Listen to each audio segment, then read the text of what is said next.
صلی اللہ علیہ وآلہ وسلم نے اس ماحول کو دیکھا تو آپ نے خود سب کو منع فرما دیا.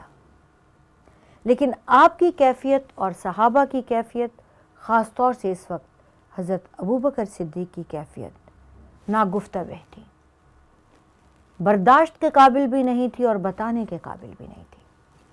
یہاں تک کہ آپ تشریف لاتے ہیں حضرت عائشہ کے پاس، جو کہ اپنے والد کے گھر جا چکی ہیں.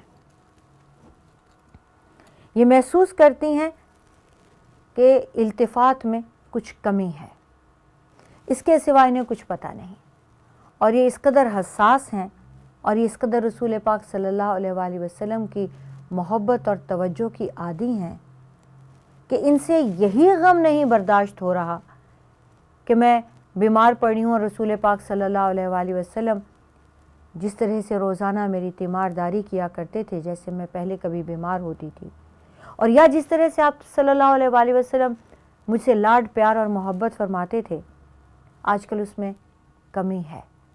ان سے تو یہی غم نہیں سہا جا رہا تھا، کجا یہ کہ ان پر بہتان تراشی ہوتی.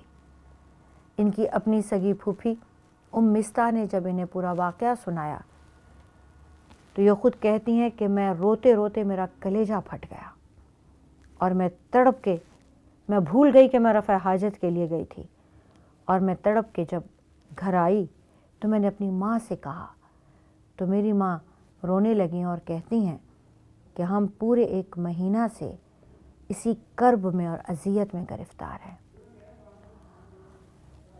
تو وہ کہتی ہیں تم نے مجھے کیوں نہیں بتایا؟ تو ماں کہتی ہیں کہ میری معصوم بچی،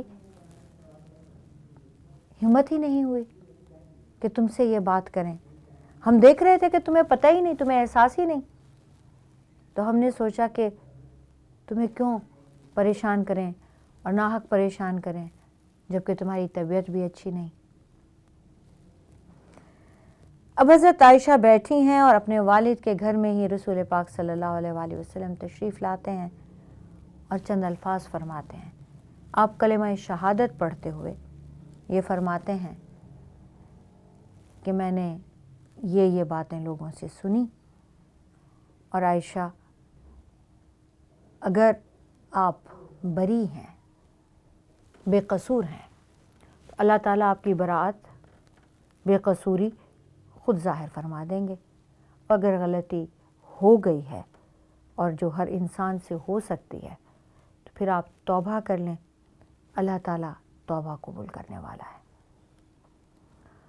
اور اس کے بعد جب آپ نے دیکھا کہ اب حضرت عائشہ کی باری ہے وہ کیا جواب دیتی ہیں، تو سیدہ نے اپنے والدین کی طرف دیکھا کہ میری طرف سے یہ جواب دیں گے، میں ان کی بیٹی ہوں. تو رسول پاک صلی اللہ علیہ وآلہ وسلم کی کسی بات کا دونوں نے، نہ سیدنا ابوبکر صدیق نے نہ ان کی زوجہ نے، حضرت عائشہ کی والدہ نے کوئی جواب نہیں دیا. تو حضرت عائشہ خود گویا ہوئیں اور انہوں نے بڑے تاریخی کلمات کہے، اور انہوں نے بھی اپنی بات جیسے آپ صلی اللہ علیہ وسلم نے شہادت سے شروع کی، انہوں نے قسم سے شروع کی. واللہ اگر میں وہ کہتی ہوں کہ میں تو بری ہوں تو شاید آپ کے کانوں کو اب اس بات پہ یقین ہی نہ آئے، کیونکہ اتنا عرصہ ہو گیا ہے آپ کے کانوں میں مستقل یہ بات پڑتی جا رہی ہے، اور یہی بات سنتے سنتے آپ کو ایک زمانہ بیت گیا ہے، مہینے سے بھی زیادہ ہو چکا تھا. تو آپ کو ایک عرصہ ہو گیا آپ یہی سن رہے ہیں، تو آپ کے دل میں یہی بات بیٹھ گئی. اب اگر میں کہہ دوں کہ ہاں میں نے یہ کیا ہے جو کہ میں نے نہیں کیا، تو شاید آپ کو ٹھیک لگے، اور اگر میں کہوں کہ نہیں میں تو بالکل بے گناہ ہوں اور رب جانتا ہے میں بے گناہ ہوں، تو شاید آپ کو ٹھیک نہ لگے. اس لیے میں یہ اپنی صفائی پیش کروں گی ہی نہیں. میں وہ کہوں گی جو یوسف علیہ السلام نے کہا تھا، میرا تو صبر ہے، اور جو کچھ یہ لوگ کر رہے ہیں اس پر مجھے میرے رب کی مدد چاہیے. عزیزان گرامی، یہ ایک بہت بڑی حکمت، دانائی، صبر سے بھرپور، علم اور اللہ کے نور سے بھرپور گفتگو ہے. اس کے بعد وہ وہاں سے ہٹ جاتی ہیں اور وہ خود روایت فرماتی ہیں کہ میں جا کر کمرے میں لیٹ گئی، میں وہاں بیٹھی ہی نہیں۔ اسی کیفیت میں آپ صلی اللہ علیہ وآلہ وسلم پر وحی نازل ہونا شروع ہو جاتی ہے۔ آپ کو اس کیفیت میں دیکھ کے حضرت ابوبکر صدیق کو اطمینان ہوتا ہے کہ اب اللہ تعالیٰ میری بیٹی کی بے گناہی ضرور بتائیں گے۔ وحی کی ایک کیفیت ہوتی تھی جس کا اندازہ صحابہ کرام کو تھا۔ آپ صلی اللہ علیہ وآلہ وسلم پر وہ شدت ختم ہوتی ہے، وہ کیفیت ختم ہوتی ہے تو آپ مسکراتے ہیں، اور پہلی بات جو آپ صلی اللہ علیہ وآلہ وسلم کے زبان مبارک سے نکلتی ہے وہ یہ ہے کہ اے عائشہ، اللہ نے تمہاری برات ظاہر فرما دی، اے عائشہ اللہ تعالیٰ نے تمہاری بے قصور ہونے کا ہمیں بتا دیا۔ اس بات پر حضرت عائشہ کی والدہ ایک دم خوش ہو کر بولتی ہیں، اٹھو عائشہ، اپنے شوہر کا، اللہ کے رسول کا شکریہ ادا کرو۔ حضرت عائشہ جواب میں فرماتی ہیں، میں واللہ اس اللہ کا شکر ادا کروں گی جس نے میری برات کی ہے، میں رسول اللہ کا شکر ادا کیوں کروں؟ آپ صلی اللہ علیہ وآلہ وسلم اس قدر خوش ہوتے ہیں کہ اٹھ کے فوراً پھر مسجد نبوی تشریف لے جاتے ہیں، پھر وہاں بیٹھے صحابہ کو وہ آیات سناتے ہیں۔ عزیزان گرامی، اللہ تعالیٰ نے 2 رکوع قرآن مجید میں حضرت عائشہ کے لیے نازل فرمائے ہیں، اور ایک اصول بنا دیا۔ اب یہ 6 ہجری ہے، 6 سال ہو گئے مسلمانوں کو مدینہ منورہ میں آئے ہوئے، اور 19 سال ہو گئے اسلام کو ظہور میں آئے ہوئے، اور یہ پہلا قانون بنا ہے جس کا تعلق حقوق العباد کے ساتھ ہے، اور وہ قانون قذف کہلاتا ہے، اور قذف کا مطلب ہے کسی پر تہمت لگانا۔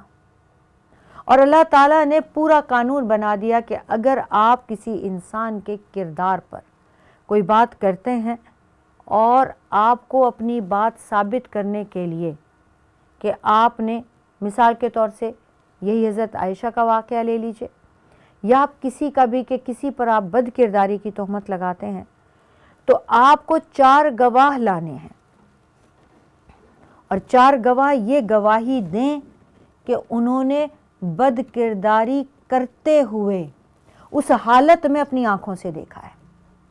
اگر 4 گواہ اس حالت میں دیکھنے کی گواہی نہیں دیتے تو جس شخص نے یہ بات کی ہے اس شخص کو ننگی پیٹھ پر 80 کوڑے مارے جائیں۔ اسے قذف کہتے ہیں۔ یہ پہلی حد ہے، یہ پہلا قانون ہے، یہ پہلی سزا کا قانون ہے جو اسلام نے، اللہ تعالیٰ نے سیدہ عائشہ کے توسط سے مسلمانوں کو عطا فرمایا۔ اور اس قانون میں عزیزان گرامی ایک مصلحت کا انبار چھپا ہے، ڈھیر چھپا ہے۔ لوگ گوسپنگ کے لیے، وقت گزارنے کے لیے کسی کی بھی عزت پر ہاتھ ڈال دیا کرتے ہیں، آج بھی، اور شاید جاہلیت کے زمانے کی بھی ایک رسم رہی ہے، اور آج بھی ایسے لوگ پائے جاتے ہیں جو بنا کسی کردار کے ثبوت کے آپ کی کردار کشی کر جاتے ہیں۔ عزیزان گرامی، اللہ تعالیٰ نے یہ قانون نافذ کر کے مسلمانوں کی زبانیں بند کر دی۔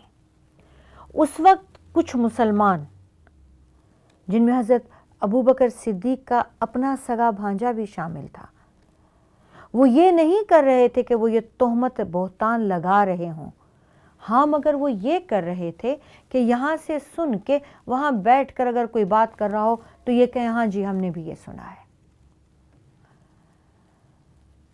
اللہ کے حبیب کو حکم ہوا کہ ان کو بھی 80 کوڑوں کی سزا دی جائے۔ ان میں حضرت ابوبکر کا بھانجا مصطح بن اساسہ، حسان بن ثابت، جو نعت گو شاعر تھے، اور حمنہ بنت جہش جو حضور اکرم صلی اللہ علیہ وآلہ وسلم کی پھوپھی زاد بہن تھیں۔ ان 2 مردوں اور ایک عورت کو حد قذف جاری کی گئی، انہیں سزا دی گئی، 80 کوڑے لگائے گئے۔ عزیزان گرامی، اللہ تعالیٰ نے فرما دیا قرآن میں کہ تم لوگوں نے جب یہ بات سنی تو تم نے ایک دم کیوں نہیں کہا ھذا بہتان عظیم، یہ بہت بڑا جھوٹ ہے، ایسا ہو ہی نہیں سکتا۔ تم نے بات سنی کیسے؟ تم نے بات آگے کی کیسے؟ صحابہ کرام میں یہ 3 اور باقی سب منافقین میں ہیں۔ اس واقعے کا جو سب سے بڑا اثر ہوتا ہے، جو سب سے مثبت اثر ہوتا ہے، انسان یہ سوچتا ہے کہ اس کے ساتھ بہت برا ہو گیا، اس کے ساتھ بہت بڑا ظلم ہو گیا، اور ہوتا بھی ہے۔ بہتان کوئی چھوٹی بات نہیں ہوتی، کسی پر الزام لگانا، کسی کی کردار کشی کرنا کوئی معمولی چیز نہیں ہوتی، کسی کو کسی کے ساتھ یوں ہی جوڑ دینا کوئی کھیل نہیں ہوتا، لیکن اس میں بھی بھلائی ہو، یہ صرف رب کا قانون ہے۔ اور مسلمان قوم حضرت ابوبکر صدیق کا اس بات پر شکریہ ادا کیا کرتی تھی کہ آپ کی اس بیٹی کی برکتوں سے اللہ تعالیٰ نے مسلمانوں پہ بڑے کرم کیے ہیں۔ عزیزان گرامی، اللہ تعالیٰ نے یہ اصول بنا دیا کہ اب اگر پہلا اصول یہ بنایا کہ کوئی کسی کے اوپر بات نہ کرے، کردار پہ بات نہ کرے، غیبت یعنی بیک بائٹنگ، یعنی وہ سچی برائی جو آپ میں واقعی ہو وہ نہ کی جائے۔ دوسرا اصول بتا دیا، کوئی تجسس نہ کرے، آپ کو کسی کی برائی ڈھونڈنے کی اجازت نہیں ہے۔ تیسرا اصول یہ بتا دیا، بدگمانی ہی نہ کریں، کسی کے بارے میں بدگمانی کرنا گناہ ہے، اور پھر یہ شیطان اس کو اور بڑھاوا دیتے دیتے آپ کو پکا گنہگار کر دیتا ہے۔ اور پھر یہ ایک اتنا بڑا اصول ہے، اور اللہ تعالیٰ نے اتنا ڈسکریج کیا کسی کی برائی زبان سے کرنے سے کہ اگر سچی برائی بھی ہے تو بھی آپ نہیں کر سکتے، تو جو جھوٹی بات ہوگی وہ کیسے کرنے کی مجال ہوگی۔ اور اس میں بھی آپ دیکھیے کہ اگر کوئی خدا نخواستہ کسی بدکاری میں ملوث ہے تو یقیناً وہ اتنے لوگوں کو دکھانے کے لیے علل اعلان بدکاری تو نہیں کر رہا ہوگا۔ اگر وہ چھپ کر رہا ہے اور اللہ نے اس کے پردے ڈالے ہوئے ہیں تو آپ کو کوئی اختیار ہی نہیں کہ آپ اس کو کھولیں، آپ اس کے پردے چاک کریں۔ وہ جانے، اس کا رب جانے۔ لیکن اگر آپ یہ بات کسی سے کرتے ہیں تو اب آپ یہ کہیں گے کہ میں نے اسے ایسا پایا، تو اسلامی شریعت آپ سے کہے گی کہ اوکے، آپ نے اس کو بدکاری کرتے دیکھا ہے تو آپ اپنے ساتھ 4 گواہ لائیں جنہوں نے آپ کے ساتھ اس کو کرتے دیکھا ہے۔ اب یقیناً وہ نہیں لا سکے گا، اور اگر وہ نہیں لا سکے گا تو اسے 80 کوڑوں کی سزا ہوگی۔ اس قانون نے مسلمانوں کی بہت تربیت کر دی، اور نہ صرف یہ کہ اسے 80 کوڑوں کی سزا ہوگی، عمر بھر کے لیے اس کی شہادت قبول نہیں کی جائے گی۔ یعنی اس کو اس بات کی یہ سزا بھی دی جائے گی کہ وہ کسی مسلمان کے کردار پر جھوٹ بول سکتا ہے، تو زندگی بھر اس کے لیے یہ سزا اس کے مرتے وقت تک ہوگی کہ اسے سچا نہ مانا جائے، اس کی گواہی قبول نہ کی جائے۔ عزیزان گرامی، یہ سزا مسلمانوں پہ نافذ جب ہوئی ہے، اسلام نے جب یہ دی ہے، اس کے بعد اس قدر تربیت ہو گئی۔ سیدنا عمر فاروق کا زمانہ تھا، ایک آوارہ سا منچلا کہنے لگا کہ میری فلاں شہر کی جو سب سے خوبصورت عورت تھی اس کے ساتھ تعلقات ہیں. حضرت حضرت عمر کہنا تھا، میں دوبارہ کہتی ہوں. حضرت عمر فاروق نے انہیں بلوایا اور ان سے پوچھا کہ تم کیا یہ کہتے پھرتے ہو کہ تمہارے کسی عورت کے ساتھ ناجائز تعلقات ہیں؟ تو کہتے ہیں ہاں. انہوں نے کہا اسے 100 کوڑے مارو. یہ اعتراف جرم کر رہا ہے، اس کو 100 کوڑے مارے جائیں. اسے 100 کوڑے مارے گئے. اب وہ جو وہاں سے 100 کوڑے کھا کے نکلا تو وہ ڈھیٹ کہنے لگا کہ لو جی ہمیں تو کوڑے مار دیے، جن کی خاطر ہم بدنام ہوئے، ہم نے کوڑے کھائے، ان کو کوئی کچھ نہیں کہتا. سیدنا عمر فاروق تک دوبارہ یہ بات پہنچی تو انہوں نے اس خاتون کو بلوایا اور پوچھنے لگے کہ بی بی تمہیں معلوم ہے کہ فلاں آدمی تمہارا نام لیتا ہے؟ تو کہنے لگی امیر المومنین سنا تو ہے. کیوں لیتا ہے؟ اس نے مجھے رشتے کا پیغام بھیجا، میں نے انکار کر دیا، اور وہ بدنام کرتا پھرتا ہے کہ مجبور ہو کر شاید میں ہاں کہہ دوں. تو کہتے ہیں کہ تم نے اسے کبھی ملا دیکھا؟ کہتی ہیں نہیں. تم نے دیکھا ملا بھی نہیں اور وہ ناجائز تعلقات کا دعوے دار ہے؟ کہتی ہیں ہاں. انہیں پھر بلاتے ہیں، 80 کوڑے مارتے ہیں اور اب اپنے ہاتھوں سے مارتے ہیں. اسی طرح سیدنا عمر فاروق نے ایک مرتبہ اپنے صاحبزادے کو 80 کوڑوں کی سزا قذف کی تھی، اور جب سزا کہی تو اس وقت وہ ٹھیک تھے، اور جس زمانے میں انہوں نے بلایا سزا کے لیے دن مقرر ہوتا تھا تو وہ بیمار تھے.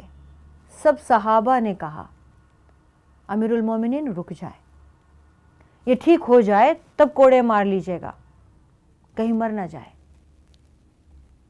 تو حضرت عمر فاروق نے یہ حکم دیا اسے کوڑے مارے جائیں، اگر یہ مر جائے مرے ہوئے پہ پورے کیے جائیں، مگر 80 کوڑوں کی سزا دی جائے گی. عزیزان گرامی، اس سے جو سب سے بڑا فائدہ ہوا وہ یہ ہوا کہ 6 سال سے جو زندگی تنگ کر رکھی تھی مسلمانوں کی منافقین کے سردار عبداللہ بن ابی بن سلول نے، اس کے بعد وہ سر نہیں اٹھا سکا. اللہ تعالیٰ نے اس کی منافقت کو، اس کی بدکرداری کو اس قدر عام کیا کہ وہ رسوا ہو گیا، ذلیل ہو گیا، اور پھر اس نے مرتے وقت تک سر نہیں اٹھایا. لوگ اس کی طرف دیکھتے تھے، منہ پھیر لیتے تھے، تھوک دیتے تھے، نفرت سے منہ پھیر لیتے تھے. اس کو اپنی اتنی حقارت، اتنی بے عزتی، اتنی تذلیل مرتے وقت تک پھر اس نے اس قابل نہیں کیا کہ وہ سر اٹھائے اور اب دوبارہ کسی سازش کا سوچ بھی سکے. عزیزان گرامی، انشاءاللہ تعالی نئے ٹاپک کے ساتھ پھر حاضر ہوں گے. وآخر دعوانا الحمدللہ رب العالمین. السلام علیکم ورحمۃ اللہ وبرکاتہ.